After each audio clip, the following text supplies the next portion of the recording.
Man, oh man, do we have a lot to talk about tonight.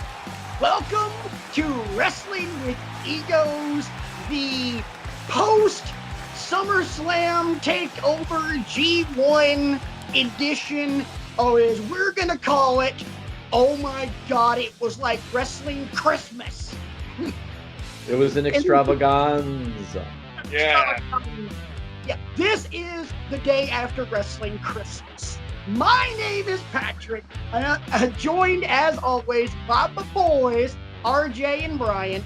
You can catch us all on Twitter. You can hit me up at Rant Mode On. You can hit RJ up at RJEman with 2 N's. And Brian can be hit up on Twitter at BCrigo15.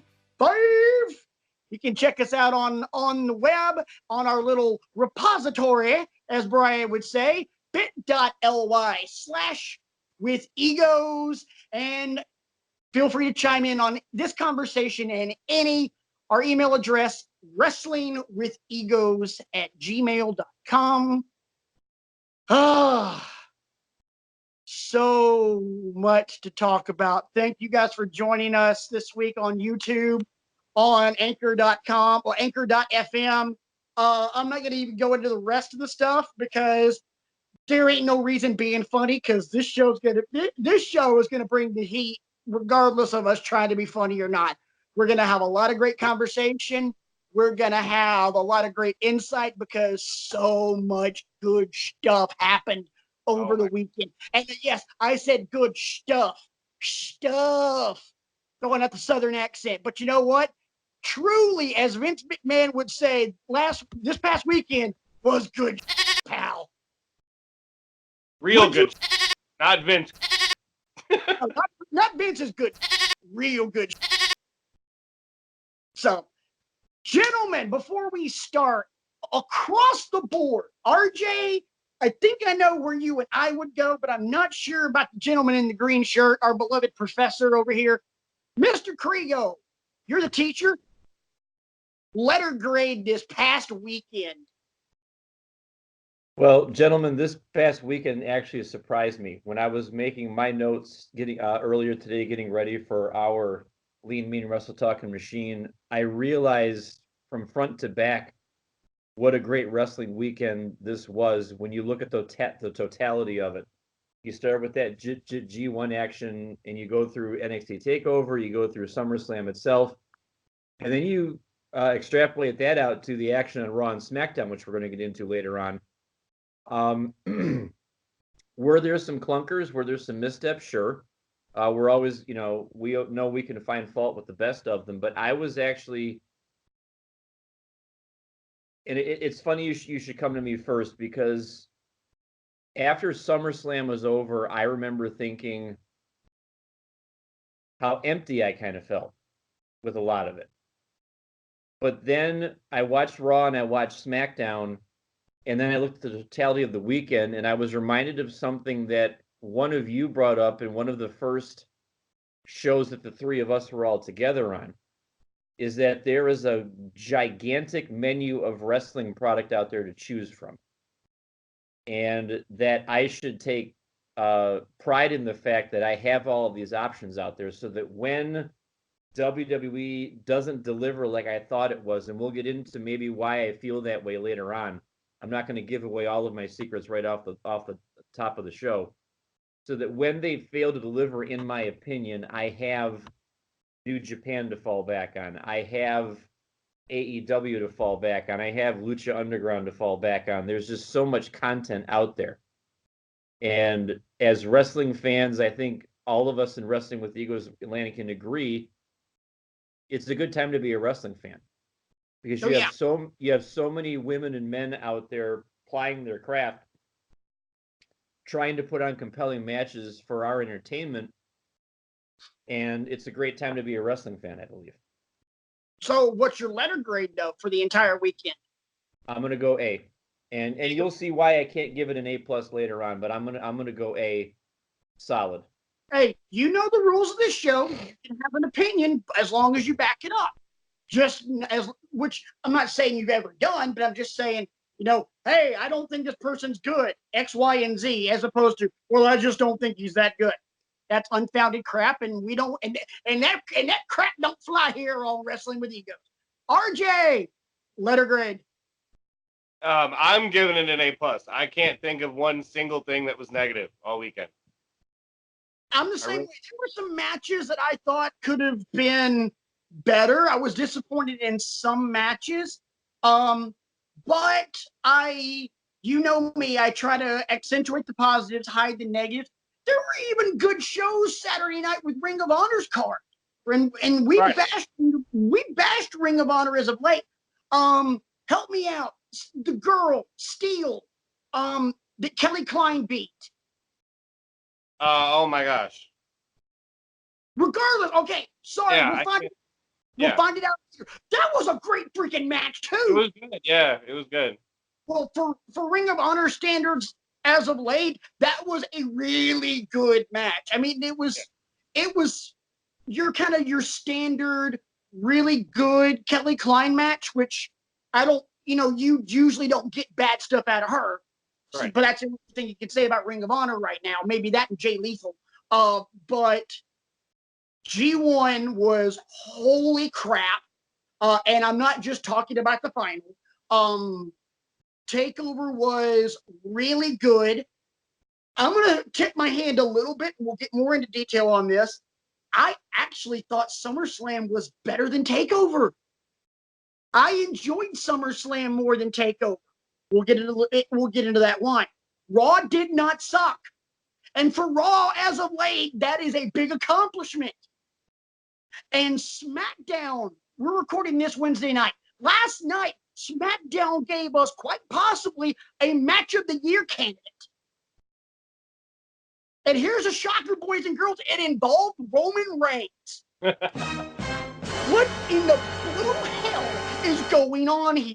The son of a gun goes off and does a movie with The Rock and comes back and, oh, by the way, guys, I can have great matches with guys who aren't named Rollins, Styles, or Cena.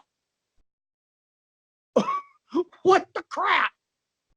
But let's go ahead and get into it, boys. And as Brian would like to say, we will start with that G1 action. Okay, RJ, you're grinning like a pig in. We've already said a couple times, so I'll censor it. You're grinning there. All right, Brian. I got a feeling I know what's coming. So get ready. Hey guys, one of us picked Ibushi to win the G1. Who was it? I think it was me. Was it me? Did I pick Ibushi to win the G1? You did. I know. I did. It wasn't me because I wasn't good that week. It was not you. It was not you. And it wasn't me definitely because me. it wasn't me because my pick to actually join Bullet Club. So But Bullet Yes. Club. Yes, he did. Yes, Also, he sure. your pick also took the ass kicking of a lifetime. I know. He But did. Fine. Get into that in a little bit. Let's talk, and we'll go backwards a little bit. We're going to do this show chronologically, but when we get to an event, we're going to piecemeal it together. Let's start with the G1 final. Jay White, Kota Ibushi. Ibushi wins it. He now has the shot at Wrestle Kingdom in January for the IWGP Heavyweight Championship as of right now against Kazuchika Okada. But Okada's got to defend the belt against a couple people because he did lose twice in G1. I thought from top to bottom, I thought that was a brilliant piece of storytelling. From Red Shoes throwing out Bullet Club to then Red Shoes throwing out Ghetto. And now it's Jay White, Kota Ibushi, and Jay White is working that leg injury like his name is freaking Arn Anderson. Mhm. And it was just a beautiful match. Ibushi sold that leg injury the entire time. Every time he hit a strike with his left leg, it cost him something. Yep. And Jay White was relentless. I said this last week, and I I'm doubling down on, hey, RJ is the dealer. I'm doubling down. I'm on board with Jay White now. I am on board with the I now breathe with the switchblade. Yeah. Damn. I was like, holy crap. I never realized, and I guess I kind of, because Jay White initially just annoyed the crap out of me, I never gave him, because in the early stages, pre-Bullet Club, he was annoying. He was just that annoying heel. Jay White is legitimately a heel now. He's not just like, getting Shane McMahon heat. He's getting legitimate Ciampa heat. And I'm like, yeah. Everybody in this building wants him to die. Yeah, he Sunday morning when he beat Naito to advance to the G1 final, when it came down to Naito and Jay White at the end. As soon as the referee's hand hit 3 on the mat with Jay White on top of Tetsuya Naito, the commentators immediately mentioned that the building started emptying. They hate him so much. It's beautiful. It's beautiful. Yes, it is. Because, as we've always said, the members of the heel 401 class, me and RJ, if you can make your audience hate you that much, but at the same time say, damn, I will pay my money to watch him get his ass beat and have a great match while doing it, you're a damn good heel. And Jay White might be one of the best on the planet. I agree. Brian, your thoughts. What did you think, bud?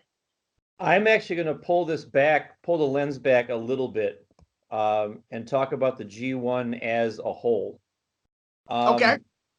Because I remember now, it just dawned on me a couple minutes ago, about 4 weeks ago, we were together and we were talking about how it seemed like, with how the action had gone to that point, that Jon Moxley and Kazuchika Okada were head and shoulders above everybody. Yeah, Kenta was still hanging around, but it kind of seemed like these were your two guys.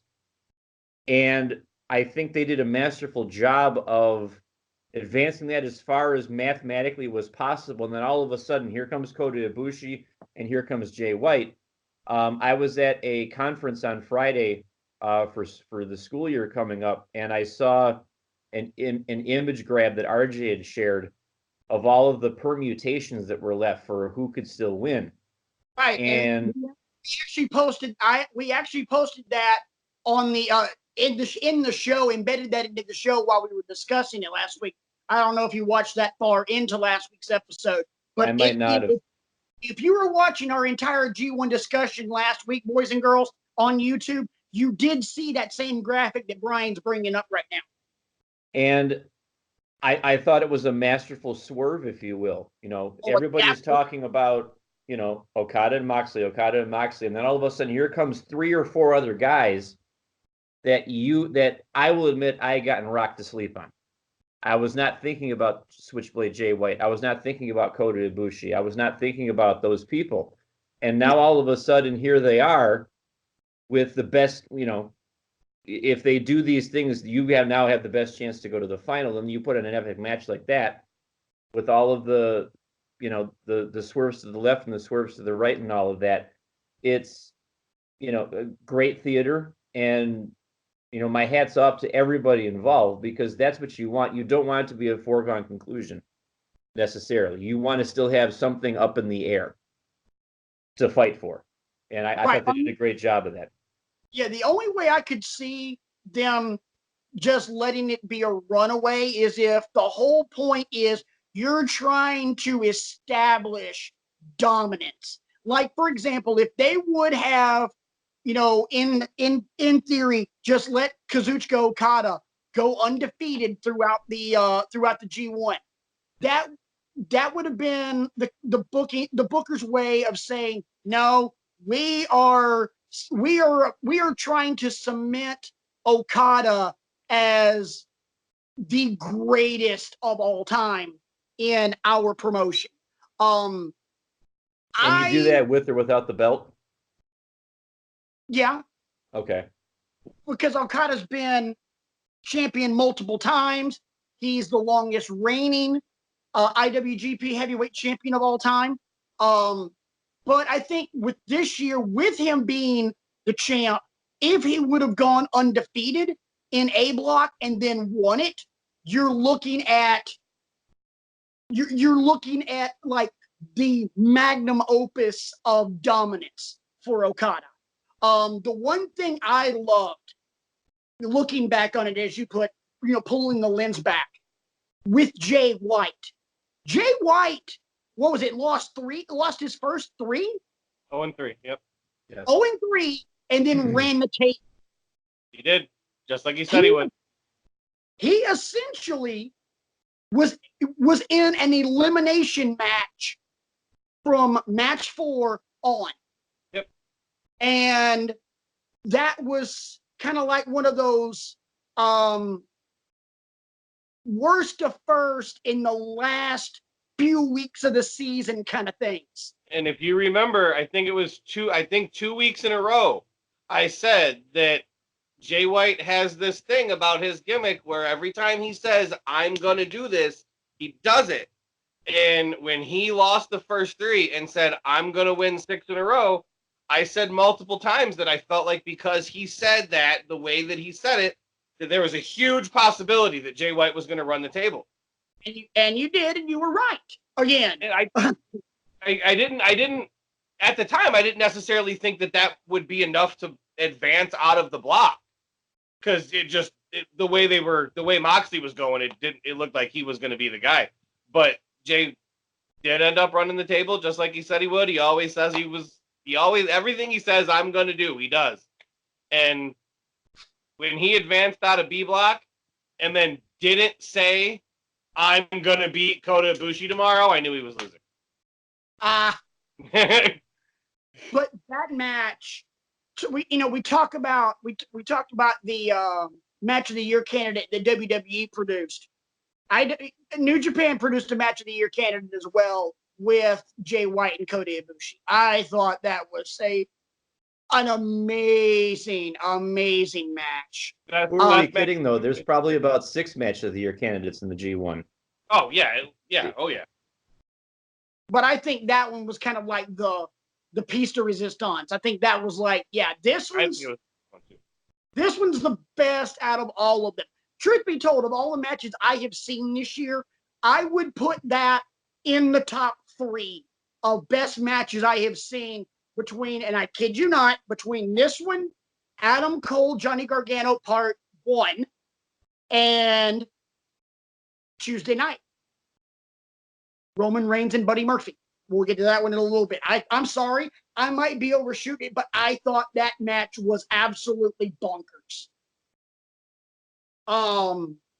So we go from the G1 to NXT TakeOver, and well, actually, before we leave G1, a couple other things that we want to talk about that lead to something really emotional and really freaking cool.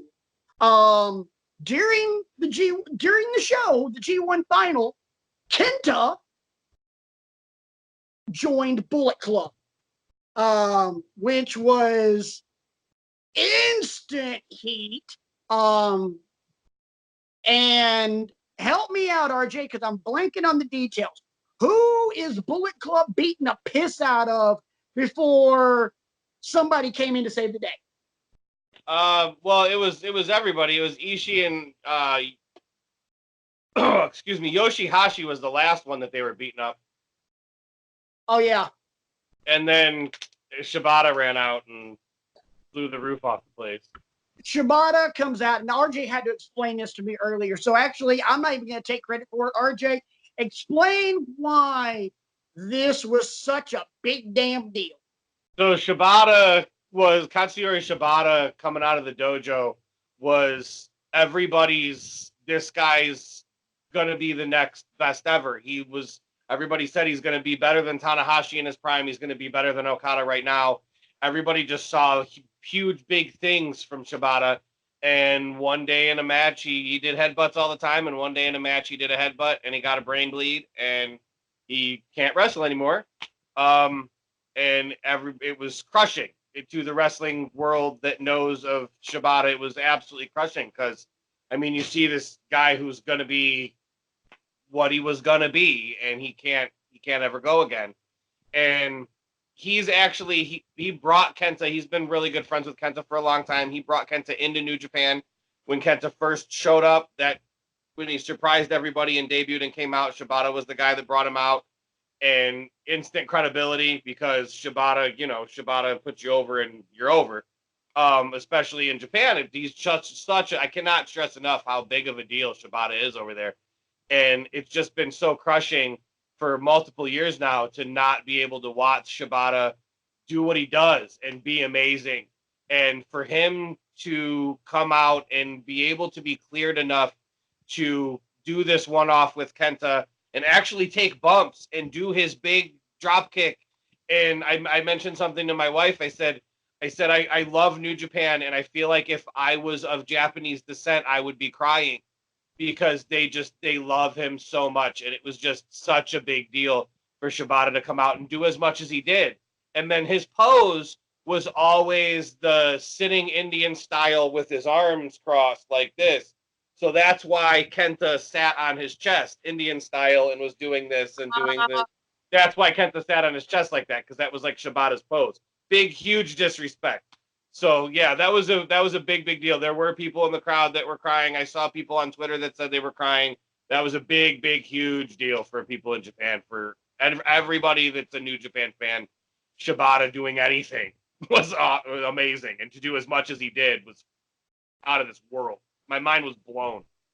I could tell from the reaction, not only of the commentators, Kevin Kelly was losing his mind, and the crowd was absolutely going bananas when Shibata was doing his thing, especially with the drop kick. I mean, the crowd reaction after that hesitation drop kick in the corner, which we've seen Kenta, Hideo Itami, whatever you want to call him. We've seen him do so many darn times in WWE and NXT and everything else. I could tell that was a big deal, but I needed to get the real skinny on that from you because you're teaching us pretty much week by week on the things in New Japan. Happily. I love getting more eyes on the product, man. Absolutely. Yeah. And we appreciate you, sir, for that. Oh, hell yes. We appreciate you. RJ, help me out. Is there anything from G1 that we are missing before we move on and hop in the plane and go across the Pacific? I will throw out one thing. During the Minoru Suzuki before the G1 started was very, very angry that he was not in the G1, and he said he was going to do something to make up for it. And on the G1 final, he had a tag team match against Okada and Tanahashi, and he Gotch style pile drove Okada and pinned him clean in the middle of the ring, and called him out and said, "I want your belt. That's my belt now. Ever since that belt was created, it's been my belt," he said. And he called him out. And at Royal Quest on August 31st, he will be the first person between Okada and Wrestle Kingdom. He's defending the belt against Minoru Suzuki on August 31st. Oh, I forgot about that. I did watch that match and go, Suzuki just pinned Okada. Yep. That's a big deal because Suzuki is one of those legitimate tough guys. Correct me if I'm wrong. He's well loved and well respected in Japan, and he's just a legitimate badass, kind of like how American wrestling fans look at Haku. Legitimately. Absolutely. Yes. That's a great comparison. Yeah. Haku is just a legitimate tough son of a... Haku is the perfect comparison for Minoru Suzuki. Suzuki did MMA for a while, and he's legit. He's a legit badass. And last year, the year before, I think it was the year before last year, he had, and this is amazing, and actually, you know what? I'm going to not bring this up, and I'm going to hold off on what I was going to say, and I'm going to use it as a homework.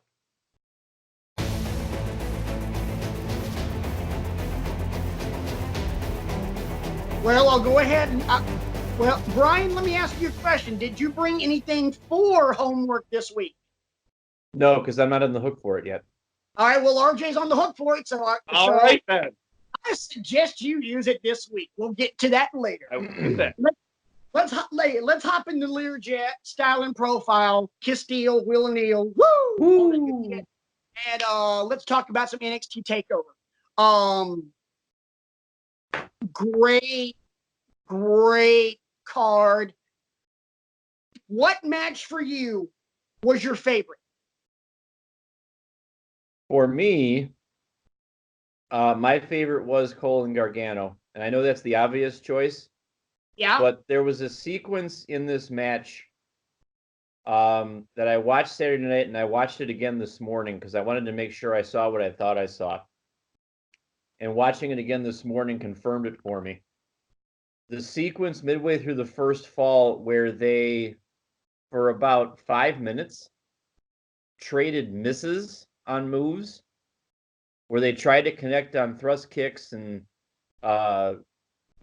kicks to the back of the head and leg sweeps and arm drags, and just the whole choreography of the sequence was just breathtaking.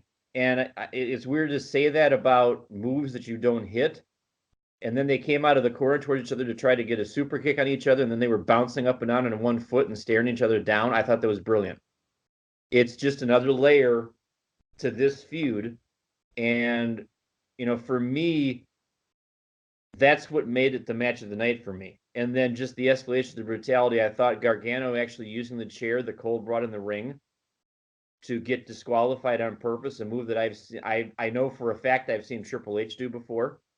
Yes. In one of my favorite matches of all time, the Iron Man match with The Rock in 2000, he did that to purposely take a DQ so that he could roll Rock up and get another fall in that Iron Man match. And I'm like, I see why you're doing it. And now you got Cole on the defensive, and you got all the weapons and the tables and everything.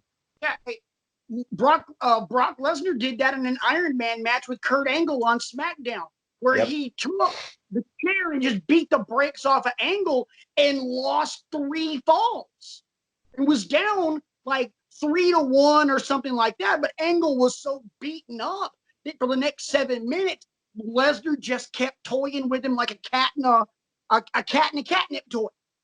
Yeah. I was a little bit disappointed, if I may, that our theory didn't come to fruition. Me too. Oh yeah, me too.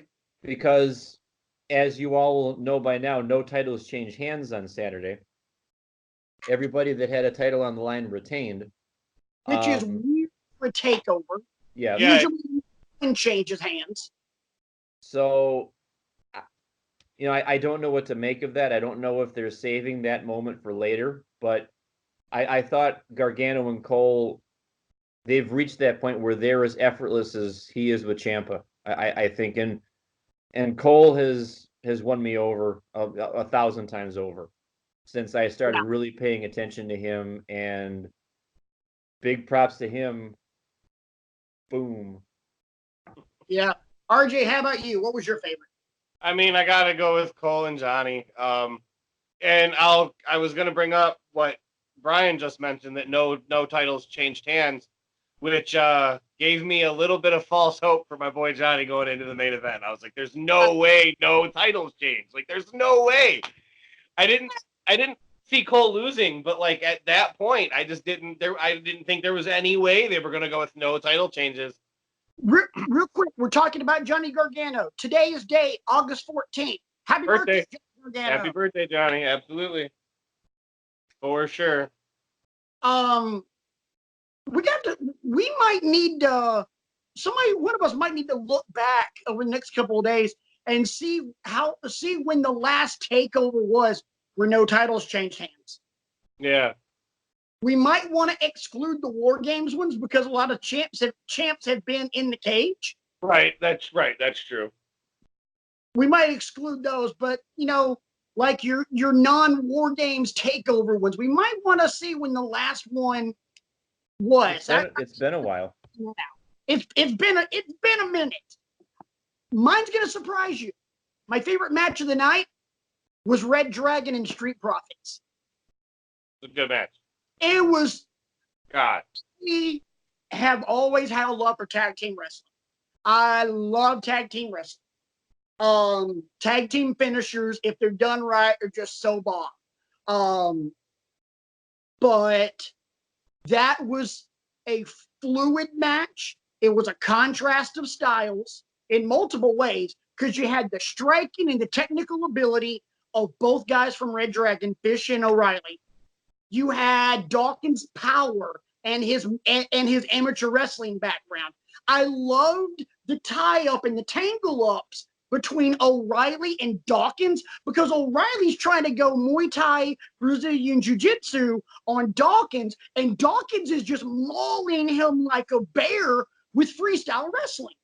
And I was like, I just found that just beautiful and chaotic at the same time. And then to throw in Montez Ford's just disgusting athleticism. I mean, he is such a freak athlete. That's why I love the Street Profits. They've got amazing charisma. They're just completely out there. But as athletes, they are an amazing, amazing team.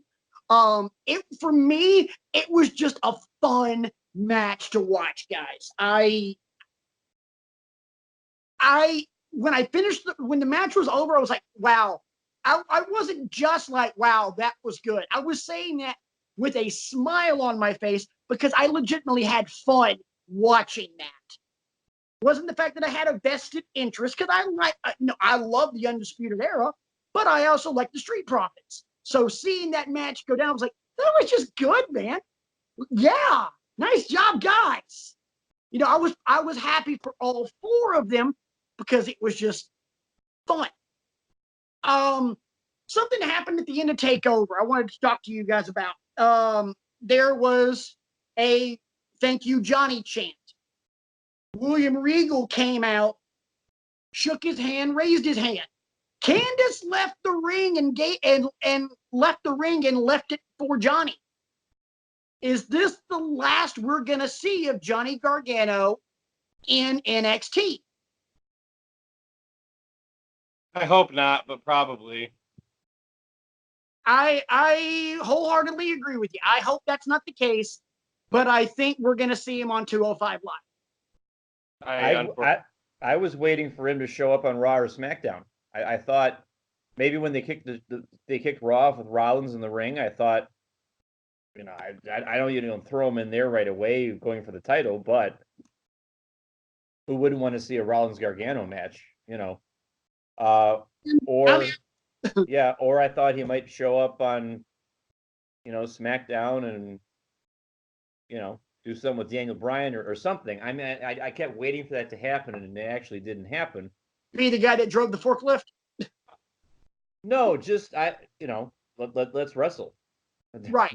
What a concept. I mean, it's a wrestling show, but I hope we haven't too. I'm of the same mind, but I also think about it like maybe folks want to see what unburdened from Gargano. That's the wrong choice of words, and maybe it's the same thing with Johnny. You want to see what he can do with other people. You don't want to go to the well too many times because every time they touch, it's been a classic. You can go Gargano Ciampa about 100 more times, at least. You could, but imagine trying to draw a parallel. Like imagine if all Shawn Michaels ever did was wrestle Undertaker. Or imagine if not that it's a problem, but I'll bring it back to our GOAT discussion. All the people that we're going to talk about over the course of that unfolding are going to have had great rivalries with multiple people. Like when we talked about Chris Jericho, we rattled off about 9 guys. Yeah. That he had memorable feuds with, and I think maybe this is a move to build up Tommaso Ciampa and Johnny Gargano to see what they can do with other people, because you can always come back to the two of them. Right. Like The Rock always came back to Austin, and Triple H always came back to Shawn, and Ric Flair always came back to Dusty Rhodes, etc. Kevin Owens always came back to Sami Zayn. True, but look at all the other, look at their vast body of work. Maybe this is a chance to get a body of work for Gargano unshackled from Tommaso Ciampa. What show do you guys want to see Gargano on? What do you think would be the best fit? I say SmackDown. I'm also going to say SmackDown, but only because I want him to wrestle Shinsuke Nakamura. I would say SmackDown because there's a lot of guys on SmackDown I'd love to see him wrestle. Nakamura, Murphy, Balor, but he's going to end up on 205 Live. I agree. Which, I'm going to be honest, I'm not too hurt about that because you know what? I will get in line for Gargano and Gulak. Yeah, that's true. True that. I will get in line for Gargano Gulak. I will get in line for Gargano Lorcan. Here's one thing I am upset that we never got, though, in NXT. If Gargano is done with NXT, I'm bummed that we never got Gargano Pete Dunne. Ooh. Yeah. You guys know how much I love Johnny Gargano and also how much I love the Bruiserweight. I mean, I am a mark for the Bruiserweight. So, yeah, I'm a little bummed that we never got that. So if Gargano is done, who do you think is the next challenger for the NXT champion, Adam Cole, baby? RJ, why don't you go? I'm thinking. I'm postulating here. I have no clue. I have no idea. I'm so completely empty, and it have been since Saturday, trying to figure it out. I have no idea. I have nothing. Here you go. Just thought of it. Let's take Matt Riddle and put him in a program with Dream so that Riddle can take the North American title off of Dream. And then let's let Dream and Cole go at it. Dream was my only thing, but then he's got the North American title, so I don't know. Riddle would be amazing, but I want to see Riddle and Brock Lesnar. I want to see. First off, I want to see Riddle and Killian Dane, guys. Yeah, that's right. Absolutely. Yeah. That's just a brawl. Honestly, and I'm trying not to be a homer here. I think it's done. It might Done. be. Done. To me, it doesn't matter that he lost in the North American title match with Strong and Dream. Dunn has a 600-day title reign as UK champ to his credit. He's got a cachet. He can go, that doesn't matter. I did this. Suck it.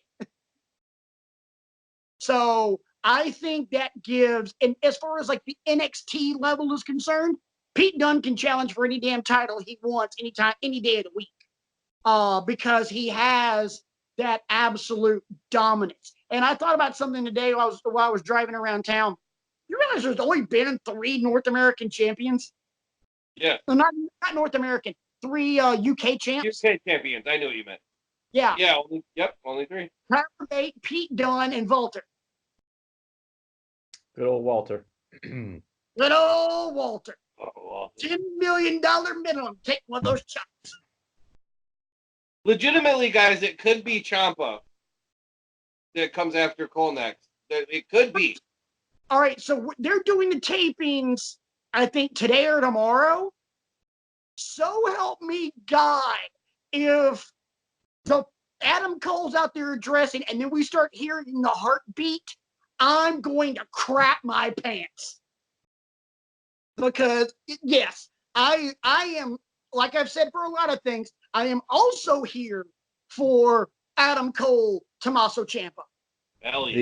The wet naps are over on the table to your right, sir, for when that happens. Actually, yes, they are. just Actually, preparedness is what we're here for. yes, they are. I would reach for them, but I have short, stubby arms, and they're over actually on the bookcase. And I'm sitting in the middle of the couch. Brian, you know, you've been in my living room. You know how far of a distance that is. I I can't know. make. I know the geography. Yep, he knows about geography. SummerSlam. Can we start with the F word? We can. Can we? Yes, yes, we can. Fiend. Oh my god. Dude, I don't remember the last time I loved something in wrestling this much. Okay, okay. This is right. Look at the look on Brian's face, and look at the look on me and RJ's face. You much tell who's not going to be a part of this conversation because hang on, Brian, hang on. He's a little bummed because it had to be Balor, and I have a theory on that. So we'll get to that in a bit, homeboy. But I promise you, I think I might be able to help you make sense of the whole thing. Go ahead. It's not that I won't be part of the conversation. I'm happy to be part of this conversation. It's like I've been saying for almost a month now. What have I been saying for a month now about this whole angle? I get it. I just don't like it. I don't like it, but I understand.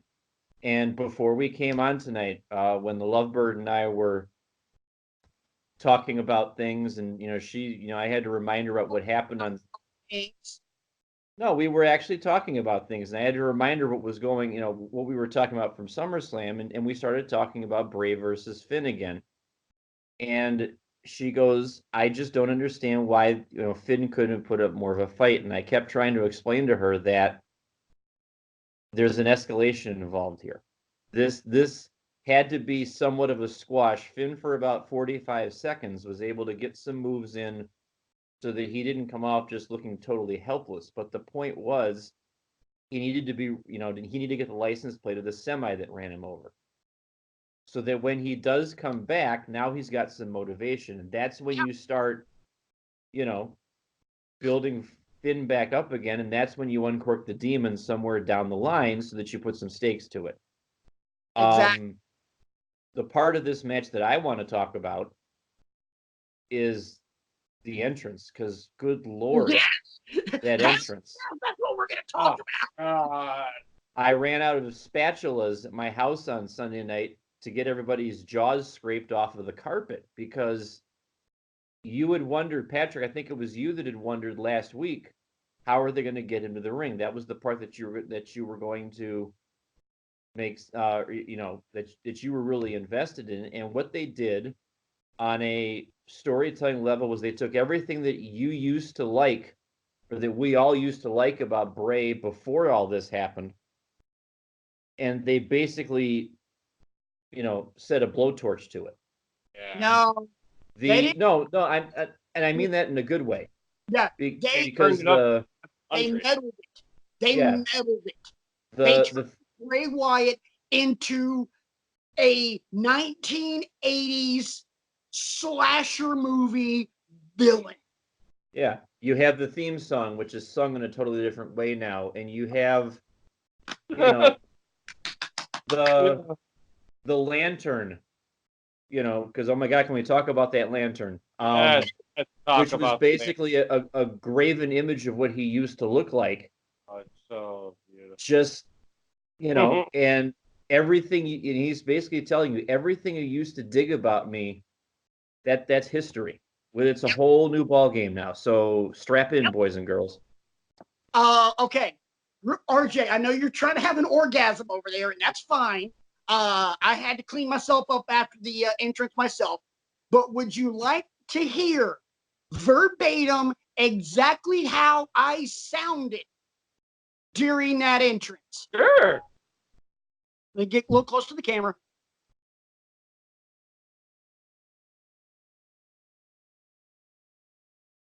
And then he puts the lantern on the apron, and you really see what it was.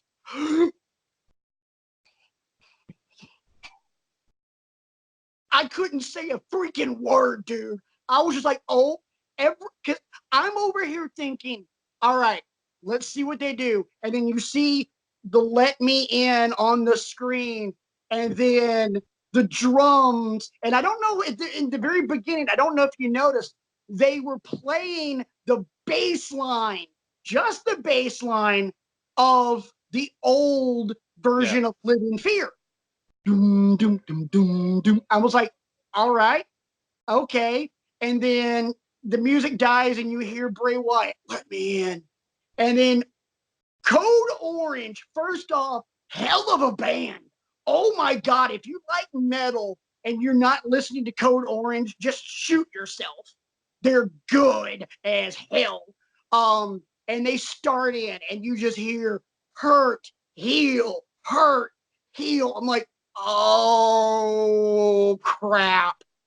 The way they shot it, the camera wise, the fact that everybody still pulled out the cell phones and were giving him the fireflies. The way they did everything, even down to the lower third. For those of you guys that don't know what a lower third is, I'm about to show you what a lower third is. This is the lower third we use for this show. Right there. You recognize those? Those are our name cards. It's also called a lower third. That's what you see anytime the little graphic pops up with the person's name. In WWE, you do get sometimes special ones for characters if it makes sense. Broken Matt Hardy, The Undertaker. There's been a couple of other ones. I can't. The OC. Huh? OC's got one right now. The OC. Ember Moon gets one. The Fiend got one. Bray Wyatt got one with just the little fireflies, which I thought was pretty badass back then. Yeah. Well, but even the lower third, I was like, oh, that's just pimp. Oh my God, that is so cool. He gets in the ring just as they get back to the hurt heel part, and then the spotlights are hitting him randomly like they have when he's mysteriously appeared in the ring. And I'm just like, oh my God, they couldn't have done this any more effing perfectly. This is, oh my God. And then they cut to Finn. And Finn did his, that was, Finn was like, I don't know what's going on here. Finn Balor had the same look on his face that Brian O'Connor, also known as Connor of the Ascension, had at the very first takeover when Finn came out as the Demon. The same effing thing. And I was the first thing I thought when I saw Finn Balor's face, I think it was the Dark Knight Rises. Yeah, it was the Dark Knight Rises when Batman is talking to Catwoman on the roof, and then Catwoman disappears, and then Christian Bale goes, so that's what that feels like. That's exactly what I was thinking. Finn's going, so that's what that feels like. Oh, damn, sweet mother of God.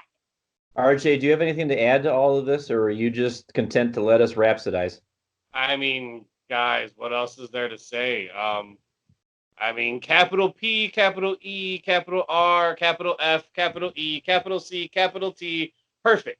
From beginning to end, from the moment the Firefly Funhouse thing popped up and crept away to the moment that the lights flashed on him and he disappeared from the ring after he beat him. Perfect. Everything. From everything. Stuck up on top of the ramp with like the side shoulder look and the spotlights hitting him. I'm like, oh, gosh, dude. What? Everything. Here we go. I'm waving my hands because I'm about to cuss and I know where to edit this. What fucking Hollywood director did this? Did he hire Tarantino? I'll tell you what my wife said. So right as the match started, I said, oh my God, that was absolutely perfect. They could not have done that any better than they did. She looked at me and said, that's because WWE didn't do it. Bray did it. Yeah. And she's 100% right. This whole thing is as perfect as it is because from beginning to end, it has all been out of the mind of Bray Wyatt, and the man is a creative genius. This whole thing is absolutely perfect. And Down somebody to brought up, I understand it's probably not cost effective for him, but I saw somebody said something on Twitter about how it would be really cool if the next time we saw him, his lantern was Finn Balor's head. And then say he beats Matt Hardy, and then the next time after that, his lantern is Matt Hardy's head. And it's probably, yeah, no doubt. That's what my mind was like when I read that on Twitter. And it's probably not cost effective for him. And it's always going to be good enough that it's Bray Wyatt's head. But man, that would be cool. Oh, even better, if he leaves it as Bray's head, but on certain occasions, like for example, hypothetically, let's say Bray Wyatt is facing Kofi for the WWE Championship, and all of a sudden Bray comes out and it's now Kofi's head, and he's facing Kofi, not just a past victim, but a telltale sign of the future that Right. I'm about, cool. no, I'm about to have your soul. Yeah. Talk about mind games. Come out with some guy's head. Yeah. Absolutely. I mean, there are so many things they can do with this. And I said this to Brian the very first Firefly Funhouse, because I don't think you had joined us on the show yet at this point, RJ. Like, this has the potential to be absolutely perfect. Yeah. Absolutely one of the greatest things we've ever seen. And so far, everything is coming up just amazing. Did you see the WWE shop put out a like Firefly Funhouse box, and you got like the little cardboard cutouts and a little tiny miniature set and like some stickers or some other stuff, and it sold out in less than 3 hours. Yep, 300 of them, 3 hours. Yep. And they're selling the mask, which I'm gonna buy one, and it's gonna be my Halloween costume for the rest of my life. Oh hell yeah! Oh, I said that at Brian's house. I'm like, they need to sell that mask. It's not exactly perfect, and whenever I buy it, I'll have to like paint on it a little bit, like, you know, fade the red in, and like, because it doesn't look exactly like his, and it shouldn't look exactly like his. Oh But God, no. right, they sell the Hurt heel gloves. They sell the puppets now. They are taking advantage of Bray's creativity. I cannot wait to see the first Fiend t-shirt. Not just the one where it was the hands and his face and yowie wowie above it. The first legitimate Fiend t-shirt with "Let Me In," which looks like it was written in blood. Yeah. Like, you know, the horrific Look shirt. up. Wait to see that. Look up. Go to the WWE shop or wherever you got to go to see it. In that box, there was a Fiend shirt that's real badass. Oh, nice. It was real awesome. Nice. Yeah, because damn. All right. Let's get off of our Bray Wyatt induced orgasm, because trust me, other stuff happened on the show too. it happened. For some SummerSlam and Monday Night Raw and SmackDown. Your winner and new Universal Champion, Seth Rollins. That was Brian. Which the Lovebird wanted me to put her over, because we do our TL Hopper prediction sheets for all the big four. The Lovebird was the only one to pick Seth Rollins, to which she replied, "Give me my points." Yep. She did. She did. I have never in my life seen a wrestler go from, you know, backstage segment halfway through the pay-per-view, we're going to boo the crap out of him, to getting cheered like he just, getting cheered like the Toronto Raptors just won the NBA championship at the end of the main event. I'm like, what the bloody hell? So my question is this: thumbs up, thumbs down, Seth Rollins as Universal Champ. Right?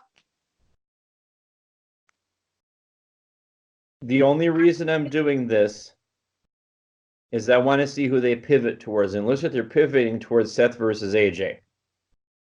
And if that's the case, then I'm going to do this because I will be there for Seth versus AJ.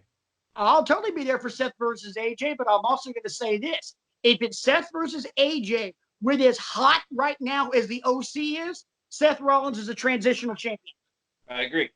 And that's fine. I don't need a 6-month-long reign from him if that's what they're pivoting towards. He won't even have a 30-day reign because if it's going to be Seth and AJ at the Clash of Champions, then he'll be a one pay-per-view champ, and the only reason Seth beat Lesnar was to get the belt off Lesnar so AJ could win it with help from the OC. When they put the OC together, I thought, okay, this is going to be a little bit of a stretch. Organically it should work, but they haven't done anything with Gallows and Anderson, and AJ's kind of been floundering. No, the OC is vicious. I've loved what they've done with him, getting back to Gallows wearing the paint. I love the graphic, the lower third that they're using. Everything about it. The only thing I don't like is they're still using AJ Styles music. They need OC music. I agree. Absolutely. Little known fact, did you know that AJ Styles music was not intended for AJ Styles? Nakamura? No. Gloria was intended for Nakamura. Right. They Don't Want None was intended for the Revival. Right. Yes. Yeah. Yes. I did know that. It talks about Southern boys, plural. For the record, yeah, there are 2 Southern boys on the OC, Gallows being the other one because he's also from Georgia. But yeah, Carl Anderson's from Cincinnati. So yeah, that doesn't really work. But yeah, that was fit. That one, his music was intended for the Revival. But so I don't know why they made the change. But hey, some of those guys get pull on the music. Hello, Samoa Joe's very first NXT thing. Yeah, right. God, brutal. There were a lot of good matches on the SummerSlam card. Kofi Orton was not good.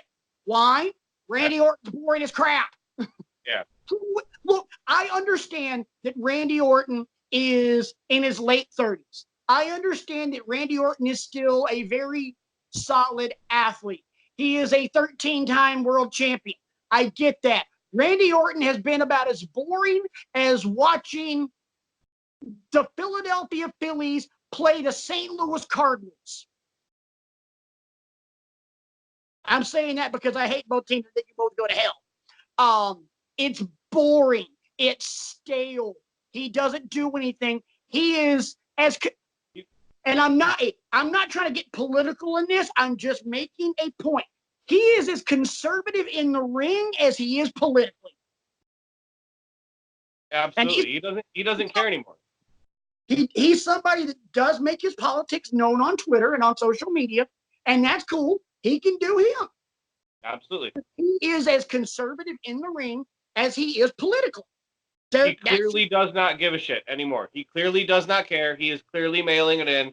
He is clearly, to me anyway, he's clearly satisfied with what he's done in his career, and he's going to live his life with his super fucking starry hot wife, She is smoking hot, and he's gonna count his money, and he doesn't care. He doesn't care anymore. He clearly does not care. Enjoy the dad life. Right? Yeah. I mean, and good for him. He has earned it. He deserves it. Everybody deserves to be happy. Like, absolutely, you do you. But like, I'm just calling it like I see it. He clearly doesn't care anymore. Yeah, he's mailing it in. He's resting on his laurels. I mean, hey, you know what? If I had that kind of career at a young age and I was the youngest world heavyweight champion in WWE history, you know what? I can't say I wouldn't do the same thing. I might. You never know. You know, he's made millions and millions and millions of dollars. Yeah, and his wife is really easy on the eyes. But if you ever watch that Table for Three with her, Rebby Hardy, and Kurt Angle's wife, to listen to her talk, I just dumb as a box of rocks. I know. Yeah, no, it's just her voice. She sounds like Fran Drescher. She sounds like the nanny. And she's pretty stupid too. Wasn't gonna go there, but I'll go there. I don't care. I see her. I follow her on Twitter. She's not intelligent. yeah, Cam, if you have a problem with anything that's happened on this show, his Twitter handle is RJEman with 2 N's. Yep. Don't have to blast you boys, Brian or Patrick. We ain't got nothing to do with it. It's the guy in the black shirt, not the green shirt, and not the up, up, down, down shirt. I'd like to point out your husband has been on up, up, down, down before. So, you know, hey, you know, I'm on that up, up, down, down team. You don't have to. Anyway, moving right along. Still thought the match was boring. Don't want to talk about it. Kofi retained. Yay. Did anybody expect Charlotte and Trish to be that good? No. I am shocked that Trish Stratus has still got it. She looked like she could hang. And we're talking about in the ring with Charlotte Flair, who, depending on the day of the week, is one of the 2 best women's wrestlers on the planet, the other one being Tessa Blanchard. You disagree, RJ? I do, but it's okay. She's really good. My opinion, she's really good. She's phenomenal, absolutely. Her and Blanchard 1 and 2, depending on the day of the week. Right now, Blanchard won. Brian, you had something to say. See, Charlotte and Trish, how am I going to put this? It left me wanting more. I think we can say that about, you know, unpopular opinion alert. I think all 3 women's matches left me wanting more. You know, because all 3 of them were serviceable. Bayley and Ember, I thought was a clunker. Oh, yeah. You know, I mean, I get that we're, you know, heaping all this praise on Ember Moon about how she is in the ring, but she doesn't have chemistry with a lot of people yet. And, you know, the same thing with Becky and Natty. I thought that one was bad. Yeah, I didn't like that match at all. So, and this, I guess this is as good as time as any to get into what I was talking about at the outset before I stepped back and thought about it a little bit more.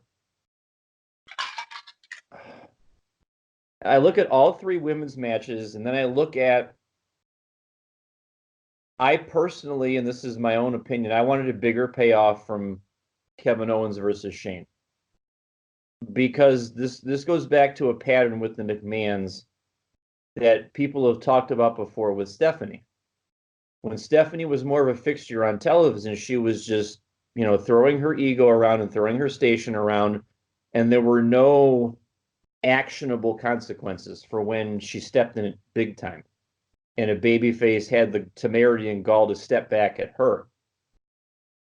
That's why I was going into the weekend, I wanted Kevin Owens to definitively eviscerate Shane.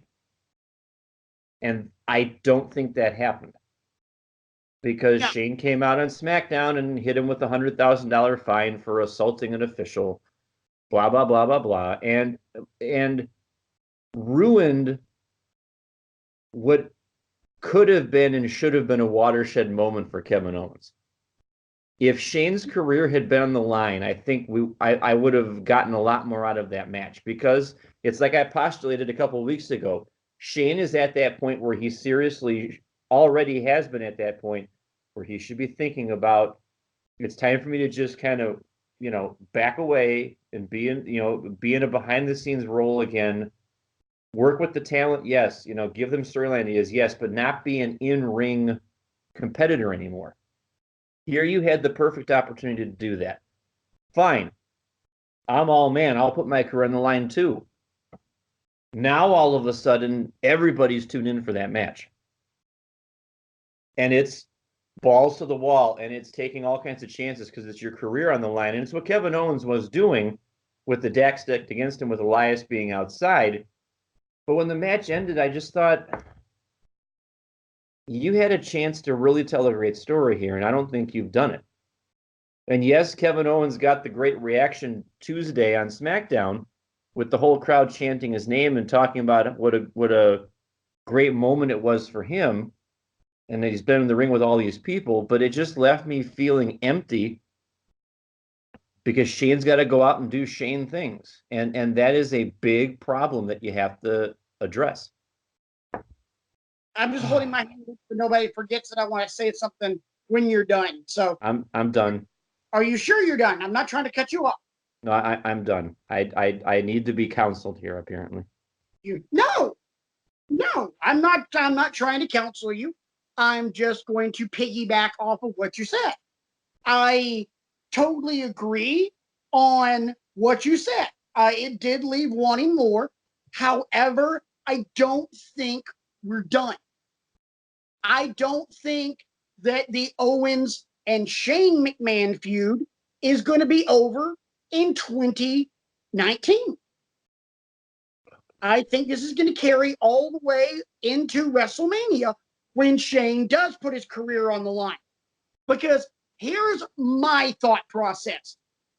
Does Shane need to put his career on the line? Yes. Would you? And I know SummerSlam is one of the big four of the pay-per-views. But would you waste that on SummerSlam? No. Or would you wait to do it until Tampa? I get it. Yeah. You know, because here's the thing, and WrestleMania is the unofficial end to the season. Storylines, major storylines have traditionally ended or begun at WrestleMania. That's when they kind of hit the reset button and start all over.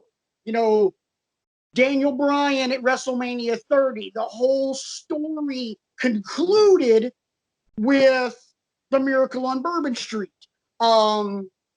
Hate bringing it up, but the legacy of The Undertaker ended WrestleMania 30. So many big storylines end there. If you had Johnny Gargano and Tommaso Ciampa doing a long feud off and on, and they always found their way back to each other on the main roster, it would come to a head at WrestleMania. It'll happen. Huh? It'll happen. Oh, yeah. Not the Royal Rumble, not Survivor Series, not SummerSlam, not Money in the Bank, not Great Balls of Fire, not Crown Jewel, not anything like that. It would happen at WrestleMania.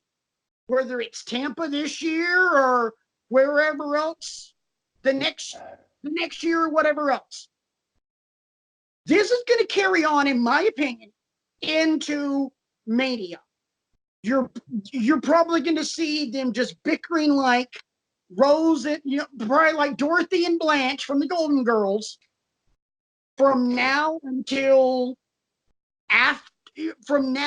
maybe after Survivor Series, and then it's going to heat up, and then Royal Rumble, we're really going to ramp it up, and we're going to carry that through Elimination Chamber into WrestleMania, and that's going to be that's going to be your blow off. Long-term booking, because think about this. Who's booking SmackDown now? Bischoff. And if there's one thing Eric Bischoff knows how to do, it is long-term book. Agreed. Hello, Sting versus the NWO. Yeah. Yeah. I didn't even want to talk about Owens and Shane because I thought that match was just a dumpster fire. It wasn't entertaining at all, mainly because Shane sucks. Bottom line. You could have put so many other guys in that ring with just a little bit more wrestling ability than Shane McMahon, and it would have been just fine. You could have put Lashley in there for all I care. Could have put Bob. Well, actually, no. If you would have put Bobby Roode in there with Kevin Owens, that would have been spectacular. But as a whole, SummerSlam was a good, solid B. B plus, maybe. I didn't think it sucked. B plus is. I thought I was entertained all night from the beginning to the end, including the pre-show when Edge came out. That was awesome. Edge came out and speared the unholy hell out of Elias. Yes, he did. Elias is starting to get stupid. I'm starting to get really tired of Elias. Honestly, Lorcan and Gulak on the pre-show was good too. Yeah, oh yeah. Then again, Drew Gulak can have a great match with anybody. So let's move forward to Monday Night Raw. Monday Night Raw had some good things. Obviously, we just alluded to the big one, which looks like we're setting up AJ Styles versus Seth Rollins. Looks like we're going to be getting that. We kind of touched on it, but is there anything else you guys want to add other than this is probably Seth Rollins being a transitional champion? No, that feels about right. I mean, and with 3 guys in the OC, you've got enough variations to keep that, fresh, because ostensibly, maybe next week we get, Seth Rollins, they're going to take on Luke Gallows tonight with AJ Styles at ringside or take on AJ Styles and the OC will be banned from ringside and, all that kind of stuff. But you've got enough dance partners to keep it compelling all the way through Clash of Champions. Absolutely. That's the mark of a good stable. One other thing we wanted to talk about from Monday Night Raw that Brian is definitely going to love. Patrick will not, however, was the return of Sasha Banks and her blue hair. Natty's cutting a promo. She's going away for a while because she's injured. I think she's just taking some time off because she hasn't taken time off since her dad died. Let's go ahead and be honest about that. And as she's cutting her promo, Sasha Banks comes out, gives her a hug, goes to go get a microphone, and then just turns around and waylays her. Pulls the pink wig off. She now has blue hair. Congratulations. So nice of you to join us after you lost the tag titles at WrestleMania and just now decide to come back, you crybaby little bitch. Don't act like she's the first person that ever left because she was crying. Oh, bullshit. Steve Austin was the first. You cry me a river, Steve. Oh my gosh, nobody gave him shit for that when he came back. Nobody was like, oh, dude, everybody blew their minds when Stone Cold Steve Austin came back. Nobody gave a shit that he left. But Sasha Banks is getting pissed on because she left, because she cried, because she came back, and now everybody's like, oh, look, the crybaby's back. But nobody acted like that when Austin came back. I did. I'm so mad about that. It's such a double standard. CM Punk did the exact same thing. You know what? CM Punk's a crybaby. Still chant his name. And you know what? Those people are absolute idiots. I agree. Could not possibly agree with that more. Yeah, the people that chant CM Punk are idiots. Here's my thing. You're putting yourself ahead of the team.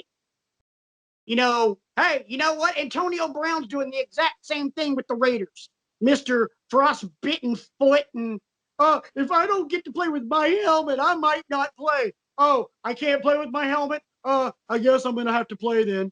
Guess I'll get a new helmet. Right, yeah. Guess I'll get a new helmet and stop being a crybaby bitch. We've got a lot to bleep out this evening. That's fine. Okay, whatever. I'm going to have some work cut out for me tomorrow morning. Yay. Better get this work. Yeah, I'm going to have to. I may have to find a new sound effect other than the cat meowing.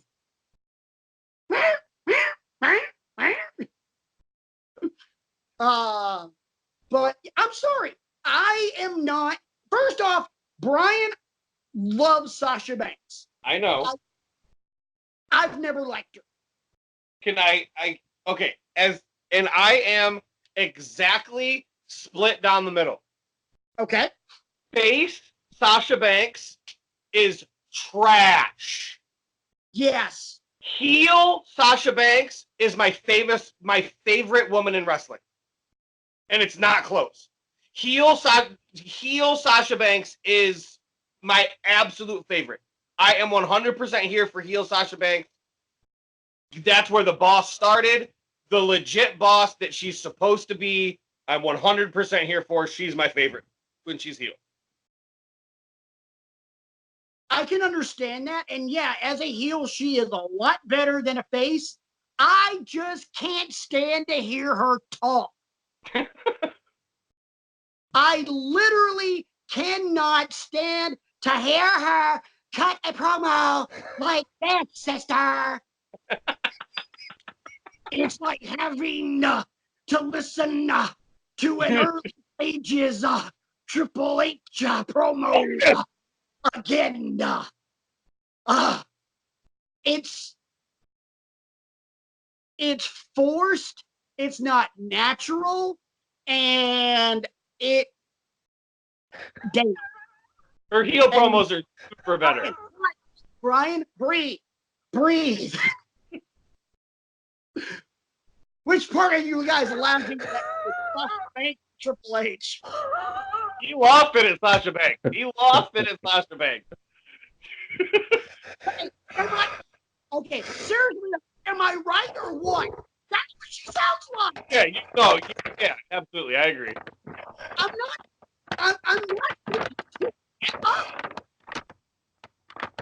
This time.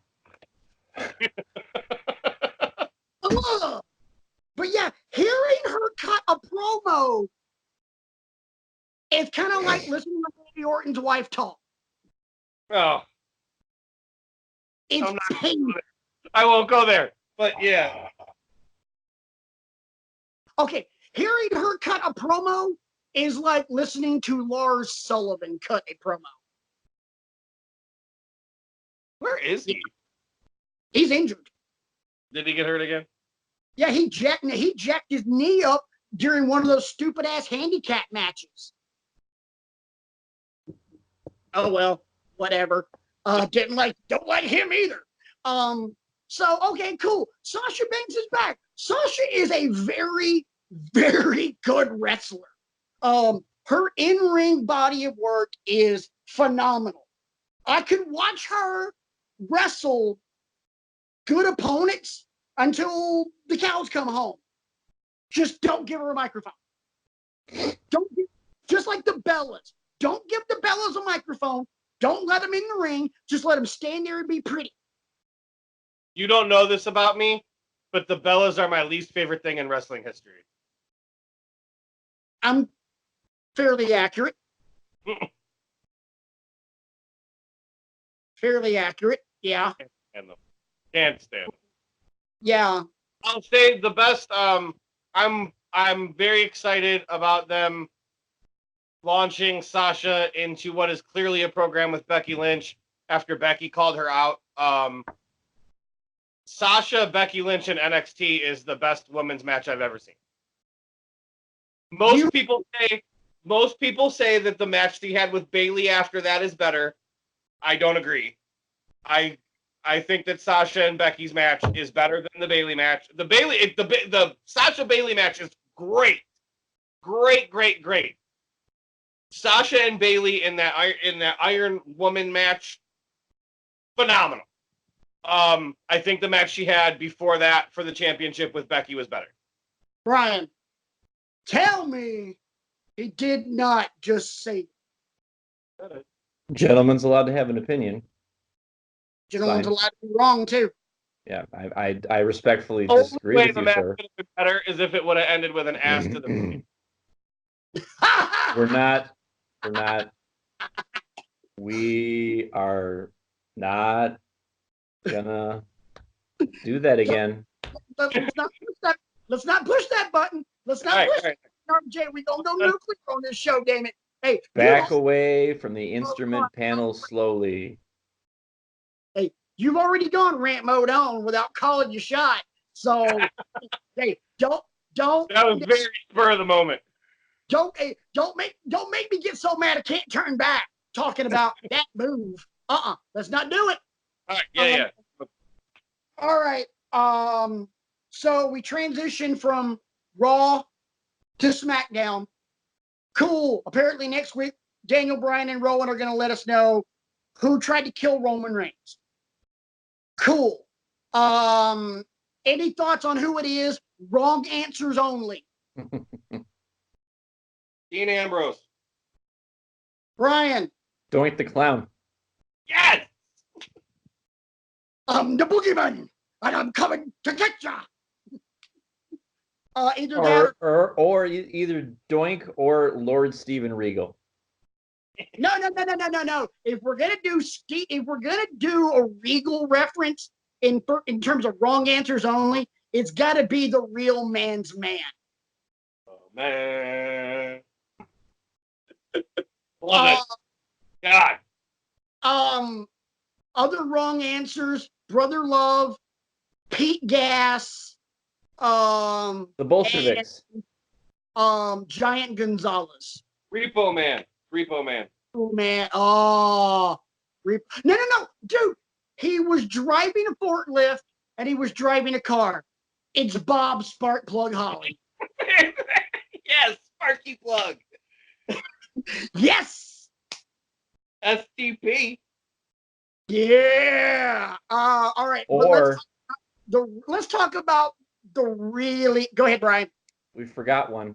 What? Moppy.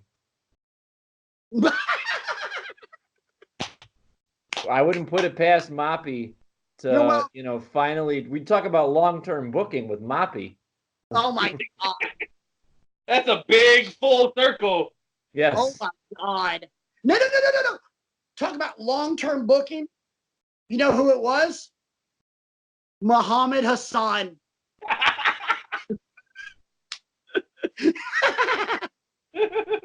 I can't wait for the 24 on that one. That's not a 24. That's like a 3, whatever 365 times like 15 is. Because it just like disappear. By the way, what I thought of? A ride along with Perry Saturn and Moppy would have been amazing. Oh God. Perry Saturn and Moppy, and then get in the time machine, go back to WCW and do Chavo Guerrero Jr. and Pepe. We are so far off the rails, it is unreal. What the hell? Who gives a damn? Hey, it's a show. Hey, we've had a great wrestling weekend. We're still coming down off that high. This show was bound to be stupid at some point. So SmackDown, we also had a great match, a match that you were putting over earlier, doing my part here to get us back on. Yeah. Okay. First off, Buddy Murphy gets his very first official match on SmackDown. And He's a revelation. He gets it against Roman Reigns. And the first thing I'm thinking is, all right, this is going to play out with some part of a storyline, and Buddy Murphy's going to get his shit kicked in. Oh my God. If anybody got their teeth rearranged in that match, it was Roman. That was a hard-hitting, just brutal match and amazing. I, along with a lot of people on the internet, think match of the year candidate. Probably as far as WWE main roster is concerned, yeah, that is the match of the year right now. You know, we've had a lot of good contenders in NXT so far, but WWE main roster wise, that's the match of the year in my opinion. But my whole takeaway from that was it's about damn time they found a way to put Buddy Murphy on the map. The guy is good. You saw the work he did on 205 as Cruiserweight champ. He is amazing in the ring. And I was not sold on him at first because he comes into 205 from NXT with no fanfare. The only times we saw him on TV were when he was tag champ with Wesley Blake, when it was Blake, Murphy, and Alexa. Let's be honest, the biggest star to come out of that trio was Alexa Bliss. Now Buddy Murphy finally gets an opportunity, and man, did he cash in. Yeah. Go ahead. Revelation for me watching that match. What'd you say? Oh, I said Buddy Murphy was a revelation for me watching that match. I mean, I kind of thought I was going to go the same way you did, where it was going to be over in 5 minutes, but no, Buddy dished out as much as he took, if not more. RJ, what do you think? Because if you're going to allude to Roman Reigns' tweet, I want to bring that up. I have nothing to allude to. I haven't watched the match yet. Oh, you haven't? Okay. You need to watch it. It was awesome. I've obviously heard a ton about it on wrestling Twitter and from you guys, and I will go watch it, but it's Wednesday right now and I work today. I haven't watched SmackDown yet. Okay, cool. Roman Reigns tweeted, and I don't have the tweet in front of me, but I'll just kind of paraphrase it. He talked about how Buddy Murphy stepped up. Buddy Murphy took the opportunity, ran with it, and hit a home run. And he used a hashtag that I thought was really cool, because Buddy Murphy has always referred to himself as WWE's best kept secret. Roman used the hashtag secrets out. I like that. I didn't care. I was like, so for Roman, because after the match, you just see this look on Roman's face like, holy shit.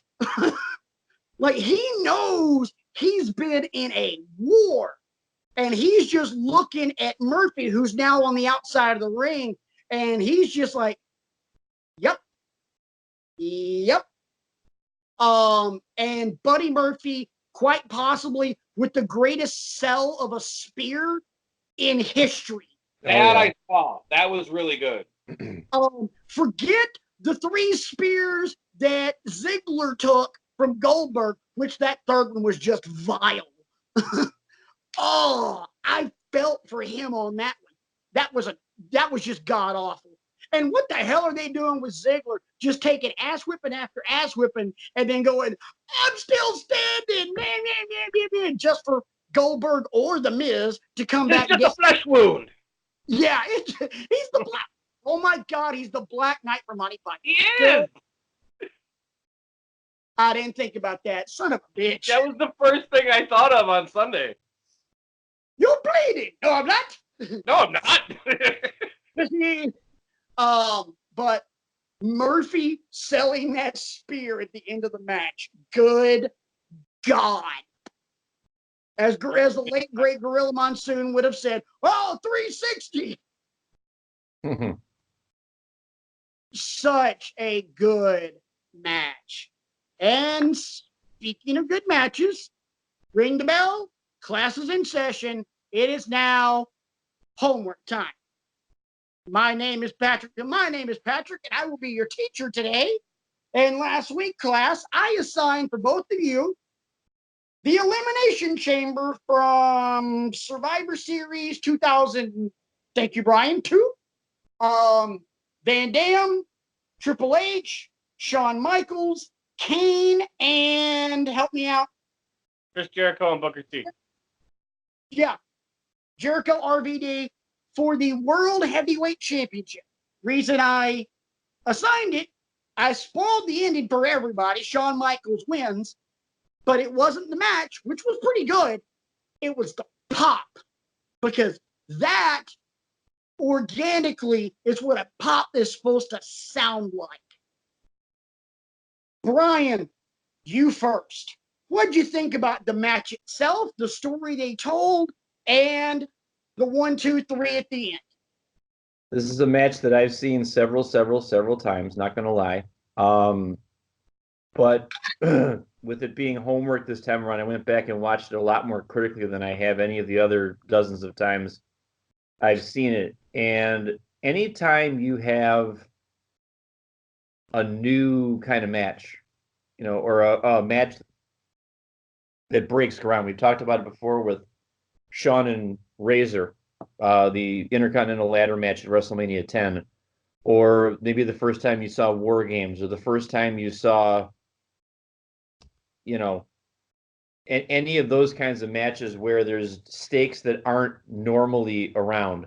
Yes? I just thought of something real quick. You guys realize WWE-wise, Shawn Michaels was in the very first ladder match, he was in the very first Hell in a Cell, and he was in the very first Elimination Chamber. And that's kind of what I was going to be getting to in a moment, was that there's a lot of trust placed in Shawn to get these kinds of stipulations over. And he won all 3 of them. Yes. The thing that got me this time around was watching all 6 guys try to navigate their way around the structure of Elimination Chamber. Right. Because they probably had an inkling of what it was going to look like, but I think in that environment with Madison Square Garden, now the lights are on and the match is happening, there's a lot of variables that maybe they didn't quite take into consideration. Like what happens when I get backdropped out of the ring, and how much is that going to suck when I hit the chain link floor, the steel floor, as opposed to going all the way down to the mats below. What happens when I get Irish whipped into the plexiglass doors and stuff like that? All those variables that you don't normally get in a match like this. I will be honest with you. At the time I first saw it, I did not see Shawn winning. I thought either Triple H is going to retain, or I thought maybe they're going to give it to Jericho, or maybe they're going to give it to Kane or somebody like that. I had no idea how it was going to go off, but I definitely didn't see Shawn winning it. I can't. I thought it was going to be Jericho, because at that point in time, Jericho was the whole King of the World thing. Yeah. And that was, in my opinion, Jericho's first real good heel run in WWE. Yeah. So for all of those reasons, and then just for, listening for that pop at the end when Shawn gets the 1, 2, 3, this one's an A+ for me. And I know we're tossing A+ around like they're, candy at a 4th of July parade, but it's just because of the quality of this match. I mean, everybody gets their chance to shine. It does come at a cost, though, because Triple H had to have trachea surgery with RVD's botched frog splash from off the top of one of the pods. RVD botched a move? Yes. Oh yeah. RVD botches shit? Thinly veil your surprise there, sir. So but it was a very compelling match for me, and Elimination Chamber has always been an interesting match for me to watch, because I know we've talked about this before, that it's the WWE's version of War Games, kind of like a happy marriage between a War Games concept and a Hell in a Cell concept. Right. So it's an A+ for me. And I love the story that Sean has told about how it almost how quickly everything came together to where he had the ugliest ring trunks ever and the soccer mom AJ Styles-esque haircut and all that stuff, but he still went out there and, yeah, I mean, if you look at the trunks, the design isn't even finished on the back. It's just a H and a heart that's not even finished. And it's like, what are you doing here? Yep. Yeah, RJ, what say you about this one? Well, the first thing that I'll say, one of the main things that I noticed was that if you didn't know it was the first Elimination Chamber, I don't think you would know it was the first Elimination Chamber. They seemed really comfortable. Taking bumps as far as the backdrops to the outside, maybe not so much. And both guys that jumped off the pods landed on their feet. But other than that, the way that they navigated going in and out of the ring and playing with the pods and with just the different ways that they used the structure, just watching it, if I hadn't known it was the first one, I would have never known it was the first one. I think that it's really interesting that one of my favorite storytelling parts of this match is that it comes down to almost everybody, at least as far as I can remember, that I talked to, thought that it was a foregone conclusion that this was WWE making Hunter look strong, beating 5 guys to keep the world championship that he technically never won, and making him look strong. And that's what everybody that I talked to at the time thought was going to happen. And it seemed like nobody on planet Earth thought that Jericho or Shawn could win.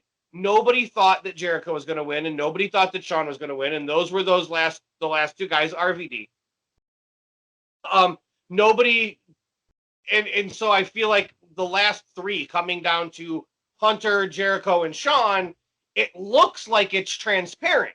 It looks like, well, obviously Hunter's going to roll through these guys. They're going to take each other out, and then here comes Hunter. And for me, the pop at the end that everybody talks about in regards to this match, I think the bigger pop was when he hit the kick. He hit Sweet Chin Music, and the roof came off the place. Yeah. And then they died down to here, and then the roof came off again. And everybody remembers it so fondly for the pop because there were 2 within 3 seconds of each other that are 2 of the loudest pops I've ever heard in my life.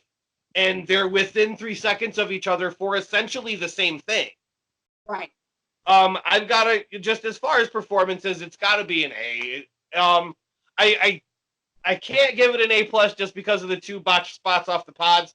But just with how comfortable everybody looked and the swerve end, and just it was good. I would give it an A. It was real good. And I would also like to mention that I thought it was really awesome the way that before the match, Bischoff came out and gave that whole speech. I thought it was really cool how he had the pipe and was like banging on the parts of the chamber to show you how hard they were. I thought that was great. I also like the fact that Bischoff almost busted his ass. Yes, absolutely. That was fun. See, my thing is with the match itself, because of those botched spots and the fact that, let's be honest, they almost killed Hunter. Oh, yeah. It's an A- for me. It's still an A, but I have to give it an A- because we almost lost Hunter. If RVD would have jacked that up just a little bit more, Hunter wouldn't have made it out of that cage, period. But when I went back and watched it, I was very critical about things and was watching it. And that's where I noticed what you just brought up, RJ. Those 2 massive explosions within 3 seconds of each other at the very end. Because it's just, Sweet Chin Music, boom, 1, 2, 3, boom. Yeah. And it was like the second one, I mean, don't get me wrong. The first one was a 5 megaton nuclear bomb going off. The second one was a 7 megaton nuclear bomb going off. I mean, it was a little bit bigger, but they were both just earth shattering. And I would put those up there with like the Hardy Boys a couple years ago at WrestleMania, which RJ likes to remind us You're he was welcome. there. That one and Bailey beating Sasha at Takeover Brooklyn. That was an enormous pop. And AJ debuting at the Rumble. Yes. As far as WWE is concerned, those might be like the biggest pops I've ever witnessed. And now, if I don't ever remember anything like this, just instant, just explosion out of anything WCW ever did, and the only ECW pop I could ever remember like that was a homework assignment that we did not too long ago when Terry Funk beat Raven at Barely Legal to become the ECW World Heavyweight Champion. Obviously, the crowd was smaller, but just the eruption puts it on those levels, even though the crowd was a lot larger. As I recall, Bulldog beating Bret Hart in Wembley. God, yeah, that was a pretty big one too. But that one, because that was a surprise roll up, 1, 2, 3, and then Wembley just loses its crap. Yeah. I forgot all about that one. Good call. Yeah. Good call, sir. So it sounds like A's all around, and RJ, you alluded to something earlier on in the evening. You're on the hook for the next homework assignment, good sir. What direction are you taking us with our assignment for this week? I got a feeling we're going back to Japan. Yes, that is true. So as I mentioned earlier, on August 31st, Okada's going to defend the belt against Minoru Suzuki. I'm going to go back to last summer. It was June 23rd, 2018. Okada isn't the champion anymore. He just lost it to Kenny. They had a 30th anniversary show for Minoru Suzuki. The logo was a animated picture of a skull with Suzuki's famous hair, and it was the whole show. It was a 30th anniversary for Minoru Suzuki. Suzuki's been wrestling for 30 years. 30 years. 31 now. How old is he? I don't know how old he is. I'd have to look it up. I late 50s, I would imagine. But yeah, last year they had a Minoru Suzuki 30th anniversary show. It was on June 23rd, 2018. And in the main event of that show, Minoru Suzuki wrestled Kazuchika Okada. I don't know if I should tell you or not. It's an outdoor show. I'm just gonna tell you it is an outdoor show that is all for Suzuki. You don't have to watch all the other stuff, but the main event is really good. Make sure you watch the entrances and everything. It's Kazuchika Okada and Minoru Suzuki in the main event of that show, and that whole thing flies under the radar. The ambiance and the setting is just as good as the Okada-Suzuki match that actually happens between the two men. You'll see what I mean when you watch it. I am looking forward to it because first off, you mentioned the name Kazuchika Okada, and from all the things I've watched from Japan, and I'm sure Brian will feel the same way. You mentioned if you tell us that we're watching an Okada match, I can probably speak for Brian. We're happy with that. Yeah. We're happy with watching an Okada match. There was the little known match that he had with me back in 2012. Got a lot of people talking. I mean, Probably 5 stars. That was a watershed moment for me too. Gave it 9.5 stars. Yes, he did. Well, it didn't happen in the Tokyo Dome, so probably not. Oh yeah, you're right. 9 and 1/4 of those stars are because of Okada. It's not because of me. Yeah. I don't think that at all about the biased Tokyo Dome thing. It was just a joke. Kind of off topic, but you know what Okada match I have always enjoyed going back and watching? Hmm. The first ever G1 special in the USA when he fought Cody. Oh God, yeah, absolutely. That's an underrated banger of a match. I agree. I love that one because that's when you realize Cody's gonna be fine on his own. Yeah. Oh yeah. I mean, we already knew he was gonna be fine because he was at that time was Ring of Honor World Champ. He had just beaten Lethal, if I'm not mistaken. Yes. And yeah, he gets in the ring with Okada, and it was just amazing. But that's just me having a man crush on Kazuchika Okada. I love the guy. How can you not? He's amazing. He's arguably the best wrestler on the planet. I agree. Either him or your boy Kenny Omega. I agree. Or Brian's boy, Bastion Booger. Yes, a Bastion Booger reference.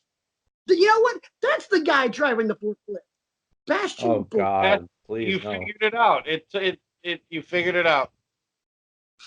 Better not You be. know, I saw a Facebook. No, it was on Twitter. A Twitter thread. People, somebody asking who they thought was driving the forklift, who they thought was doing it. The first comment was a gif of Rikishi going, "I did it for the people." I did it for That's good stuff. I love that. I saw that and I was like, I'm done. I'm done. That's It doesn't good get stuff. any better than that. No bar talk, obviously, because this show's already long enough as it is. And if you haven't figured it out by now, we are tabling the Undertaker discussion for next week. Why? Because Patrick does not own an effing calendar that's not on his phone. By the way, I use my phone to record this show, so I can't do both at the same time.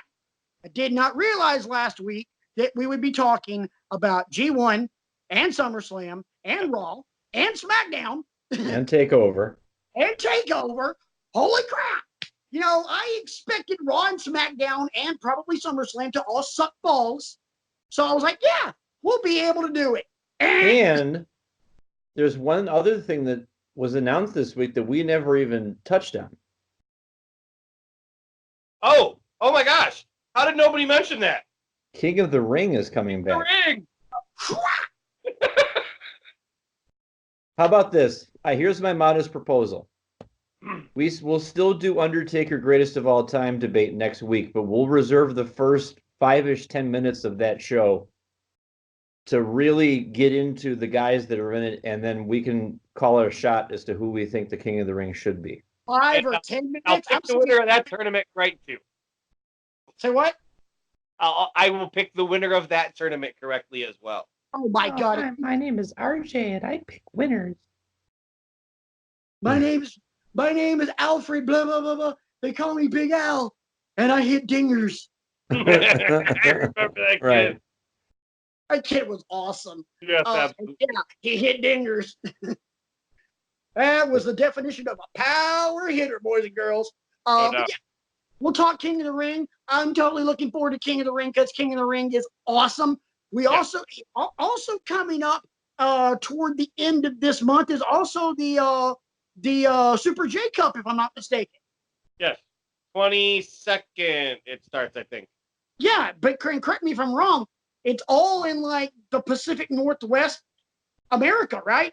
Yeah, I don't remember where all it is. I But- know it finishes up in Tacoma, I think. Tacoma, Seattle.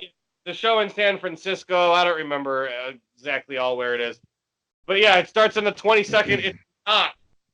NOT, not live on New Japan World. Really? It will probably be posted after the fact, but it is not. It will not be live on New Japan World. I think the next time they are live on New Japan World is September 5th for the Road to Destruction.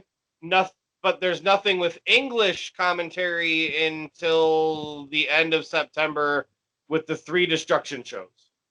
So you mean Royal Quest isn't even going to be live? It's not listed on their calendar, no. And the Super J Cup the Super J Cup's for sure not live. I don't know that Royal Quest is going to be live anywhere. And then they have Road to Destruction at the beginning of September. They have like 5 or 6 Road to Destruction shows. And then they have Destruction. Oh, I don't remember the cities, but it's 3 different cities. It's like they almost do like a pay-per-view 3 times in 3 different cities. It's obviously not the same card every time, but Right. it's Destruction in this city and Destruction in this city and Destruction in this city. And it's 3 different days, and it's super awesome. I love Destruction every year. Nice. Well, speaking of destruction, I'm going to have to edit all this crap down because we cussed a lot. I cussed a lot. RJ cussed a lot. Brian didn't because Brian's a good guy. The 2 villains swore a lot. Ah, A lot. So, but you know what? It was a damn good show. Or as Vince McMahon would say, that's good shit, pal. ow. Hey, we're going to milk that thing for all it's worth. Well, to get out of here, as always, my name is Patrick. You can hit me up on Twitter at RantModeOn.